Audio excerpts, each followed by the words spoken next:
તો જૂનાગઢ શહેરમાં ઘોડામાં ગ્લેન્ડર્સ રોગનો કેસ સામે આવ્યો છે અને આ કેસ સામે આવતા જ પશુપાલન વિભાગ સતર્ક થઈ ગયું છે। અશ્વમાં ગ્લેન્ડર્સ રોગના લક્ષણો સામે આવતા જ તેના સેમ્પલ પરીક્ષણ માટે વાયરોલોજી લેબમાં મોકલવામાં આવ્યા છે, જેનું પરિણામ સામે આવતા જ ઘોડામાં ગ્લેન્ડર્સ રોગની પુષ્ટિ થઈ છે। તે ઘોડાનું 31 ડિસેમ્બર 2025 મોત નીપજ્યું હતું। ગ્લેન્ડર્સ બેક્ટેરિયાની ફેલાતો આ ગંભીર બીમારીવાળો રોગ છે, જે માત્ર ઘોડાઓ માટે જ નહીં પરંતુ માણસો માટે પણ જોખમી છે। આ રોગ એક ઝૂનોટિક રોગ હોવાથી તે પશુઓમાંથી મનુષ્યોમાં ફેલાવાની પણ સંભાવના હોય છે। ત્યારે પશુપાલન વિભાગે અસરગ્રસ્ત વિસ્તારના 10 કિલોમીટરમાં તમામ અશ્વનું સઘન સર્વેલન્સ હાથ ધર્યું।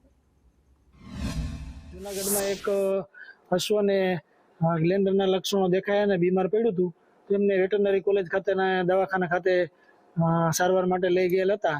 તો ત્યાંના ફરજબરના તબીબોને એમાં એકદમ ન્યુમોનિક સિમ્ટમ અને સ્કિન ઉપર નોડ્યુલ જોવા મળ્યા, એટલે એમને શંકા ગઈ।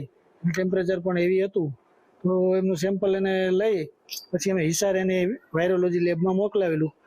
એમનું રિઝલ્ટ ગયા વીકમાં આવ્યું અને એ અશ્વ છે એમાં ગ્લેન્ડર નામનો રોગ દેખા દીધો। હવે આ ગ્લેન્ડર નામનો રોગ છે એ પશુઓથી માણસોમાં, પશુઓથી માણસોમાં થવાનો ભય પણ હોય છે।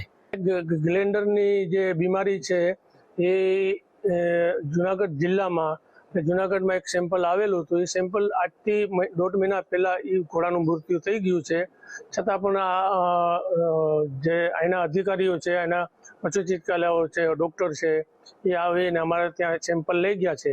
ને આ રોગ છે એ કોઈ મનુષ્ય માટે